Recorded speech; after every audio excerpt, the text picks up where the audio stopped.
दिनै पानेरि दखरा दुलाराय बर' फरायसा आफाद लोगोसे पानेरि दखरा गेलेमु आफादजों जथायै खुंजानाय 30थि बड'लेण्ड फुटबल टुर्नामेन्ट दिनै फाइनाल फुटबल बादायलायनाय दा बेवहाय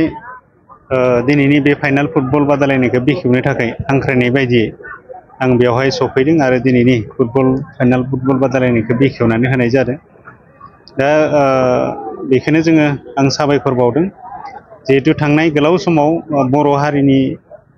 थामोनथा रैखाथिनि थाखाय हारिखौ फोथांना लाखिनांगौनि थाखाय जायफोर बिर जोहोलावजो बिथांमोना जुजिनानै गावनि बेसेनगोनां जिउखौ हारिनि थाखाय बावसोमलांबाय आरो बिथांमोननि बिहोमाखौ बिथांमोननि सानस्रिखौ दा बिथांमोननि हारिनि थाखाय जे बिथांमोना गावनि बेसेनगोनां जिउखौ बावसोमलांबाय बिथांमोननि अबदानखौ एबा बिहोमाखौ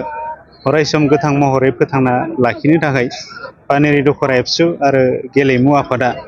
बे फुटबल बादायलायनायनि गेजेरजों बिथांमोनखौ जेब्लाबो मान सनमान दिनै 30 बोसोर बिथांमोनखौ सिबिबोदों आरो बे पानेरि ओनसोलनि साफ्रोमबो बर' हारिखौ मोजां मोनग्रा साफ्रोमबो रायजो राजा मेलेमजिबि आरो गुबुन गुबुन माहारियारि आफादनि दैदेनगिरि आरो गुबुन गुबुन दल संगठननि दैदेनगिरि बा जायखिजाया राजखान्थियाव थानाय दैदेनगिरि बिथांमोना मदद होनानै दिनैसिम 30 बोसोर बे बड'लेण्ड मुंख्लं फुटबल बादायलायनाय बेखौ लाबोदों आरो फैबाय थानाय समावबो जिहेतु बिर जोहोलावजो बिथांमोननि बिहोमाखौ अरायसम फोथांना लाखिनो थाखाय हारिनि गेजेराव बिथांमोना फैबाय थानाय समावबो जिहेतु फुटबल बादायलायनायखौ होलांगोन बेवहाय साफ्रोमबो पानेरि ओनसोलनि मेलेमजिबि सानसुमै आरो गुबुन गुबुन माहारियारि आफादनि दैदेनगिरि बिथांमोना निस्सय साफ्रोमबो रायजो राजाया मददथि होलांबाय थागोन बेखौ आंनिफ्राय बेखौ खावलायनाय थादों मानोना जों बयबो मिथिगौ फुटबलनि गेजेरजों जोङो माखासे हारिखौ सिनायथि होनायजों लोगोसे जोंनि इयुन जोलैखौबो जोङो बे फुटबलनि गेजेरजों गावखौ गावनि आथिङाव गसंथानो थाखाय जिहेतु बयबो ओनसोलाव फुटबल बादायलायनायखौ दिनैसिम होबोबाय थादों दुलाराय बर' फरायसा आफादनि बानजायनायाव आरो गेलेमु आफादनि दा दुलाराय बर' फरायसा आफादाबो बे बिथिङाव जोंनि इयुन जोलैफोरखौ आरोबाव थुलुंगा होनो थाखाय बा जोंनि फंबाय बिनानावमोननिफ्राय आरोबाव नेसनेल बा इन्टारनेसनेल प्लेयार दिहुनबावनांगौनि थांखि लानानै खामानि मावदों आरो दुलाराय बर' फरायसा आफादा बिनि थाखायनो आन्डार 13नि जि फुटबल बादायलायनाय बेखौ होबोबाय थादों देग्लाय 3 बोसोराव बियो आगान होबाय बेयाव दुलाराय बर' फरायसा आफादा माखासे थांखि लानानै बे हाबाफारिखौ लादों आरो बेवहाय बयबो दुलाराय बर' फरायसा आफादनि जि थांखि मिशन एबा बिथांखिफोर लानानै खामानि मावगोन बयबो जोंनि साफ्रोम बर' हारिनि दैदेनगिरि बिथांमोना जाहाथे मददथि होलांबाय थागोन बेखौ आंनिफ्राय खावलायहरनाय थाबाय दा निस्सय बेवहाय गेजेर ससेयाव माखासे गेप जानोबो हागौ नाथाय बेखौ होननानै एबसुआ जेब्लाबो बे बादायलायनाय होनायखौ दोनथ'वाखै नंगौ जोङो मोनथिगौ गोबां जोङो हास्थायदोंबाबो हयथ' गोबांखौ जों मोनाखैबो जानो हागौ खिन्थु बिनि गेजेरावनो दिनै गेलेगिरि बर'निफ्रायबो बा फुटबलावनो जा बक्सिङाव जा आर्सारियाव जा बा जायखिजाया जि गेलेनायनि जि इभेन्ट्सफोर बेवहाय साफा नङा साफा जोङो मोनबोबाय थादों नेसनेल प्लेयार इन्टारनेसनेल प्लेयार दिनै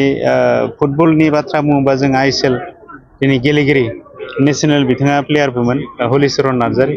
दा बिनि उनावबो दिनै जोङो नुदों उन्दै जिहेथु गेलेगिरि बिथांमोना दिनै फैगासिनो दङ दा बेबायदिनो गोबांखौ जोङो हास्थायनानै मोनाखैब्लाबो दिनै एफा एनै जोंनि गेजेराव गेलेगिरिया दिनै फैगासिनो दङ होननानै जों बेखौ मिथिनो हायो पानेरि दखरा दुलाराय बर' फरायसा आफाद आरो पानेरि दखरा गेलेमु गौथुम जोङो बोसोरफ्रोमबो जोंनि ओनसोलनि बड'लेण्ड सोमावसारनाया मुंख्लं जानाय सा 11 मुंख्लं बिथांमोनखौ गोसोखांनानै आरो बिथांमोननि सानस्रि आरो सान्थौखौ जोंनि हारिनि गेजेराव जोङो गोजोनथि लाखिनो थाखाय जोङो बोसोरफ्रोमबो मुंख्लं बिथांमोननि मुङाव जोङो जोलुर गेलेनाय बादायनाय जों बेखौ होबोबाय थादों देग्लाय जोङो थांनाय 15 सेप्तेम्बरनिफ्राय जागायनानै मोनदाइन टीमनि गेजेराव बे खेलाखौ जों होनाय जादों आरो बियो दिनै 25 सेप्तेम्बराव बियो फाइनाल जाफैबाय। बे फाइनालावहाय मासा नलबारि आरो सानराइज एससि बिथांमोननि गेजेराव जादों आरो सानराइजआ गलथाम गल होनानै देरहासार जानो हादों। बेखिनियानो रायजो राजानिफोरनिफ्राय जोङो जोबोद अनसायनाय मोनदों आरो रायजो राजानि अनसायनायजोंनो जोङो दिनै बड'लेण्ड मुंख्लं बिथांमोननि मुङाव जोङो 30 बोसोर नैबे जोलुर गेलेनायखौ जोङो होबोबाय थानो हादों आरो उननि समावबो रायजो राजा बिथांमोननिफ्राय जोङो अनसायनायखौ मोनबाय थागोन बेखौ जों आसा फारिदों। बानजाय आफादनिफ्राय सरकारनि फारसेनिफ्राय बानजाय आफादनो बेबायदि गोबां रां अनसुंथाइ होनाय जों नुबाय थादों। नोंथांमोननि बेलायाव सरकारनिफ्राय पानारि दख'रा एबसु आरो पानारि दख'रा गेलेमु आफाद जथायै खुंनाय बड'लेण्ड मुंख्लं बिथांमोननि मुङाव जोलुर गेलेनाय बादायनाय बे बादायनायाव जोङो नांगौ बायदि जोङो सहाय जों बिदि मोना। जोङो नोंथांमोननि ससियेल मिडियानि गेजेरजों जोङो सानथामसोनि आगोलाव मोनसे निउस मोनदों जोंहा 5 लाख जोङो एकालिन मोनसे आनसलिकनो बा खुंथाय आफादनो होगोन होननानै जोङो निउस ससियेल मिडियानि गेजेरजों जों नुनो मोनदों। जाहाथे बेखौहाय जोङो आथिखालनि बिटिआरनि गेलेमु बिफाननि इएम आरो बिटिआर सरकारनि गाहाय मावफुं सोद्रोमा प्रमद बर' सार बिथांमोनखौ जोङो खावलायगोन जाहाथे मुंख्लं बिथांमोनखौ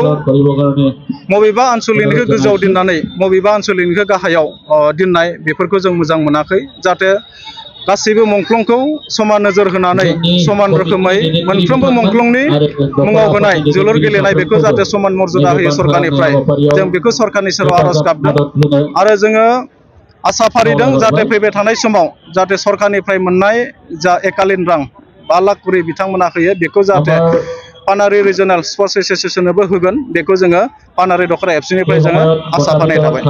जों मिथिनो मोनदों जिल्लानि मादावनो नोंथांमोननि जिथु बे खुंथाय आफादा गोजामसिन होननानै बाथ्राया सैथो। बियो थारैनो सैथो। जिल्लानि मादावनो जोंनि पानारि दख'रा एबसुआ गोजामसिन मोनसे जोलुर गेलेनायखौ जों खुंबोदों। देग्लाय बियो 30 बोसोर जाबाय। जोङो गोबां खस्थ'नि गेजेरजों नारा नाथायै बे गेलेनायखौ जोङो लाबोगासिनो दङ आरो बेखौ जोङो इयुनावबो जोङो लांबाय थागोन। जोङो सरकारखौ बेखौनो खावलायदों जाहाथे बे जोंनि जोलुर बादायनाय खुंनायाव जाहाथे सरकारा जोंखौ बोसोरफ्रोमबो मददथि होयो बेखिनिखौ आं सरकारनिसिम खावलायनाय थाबाय।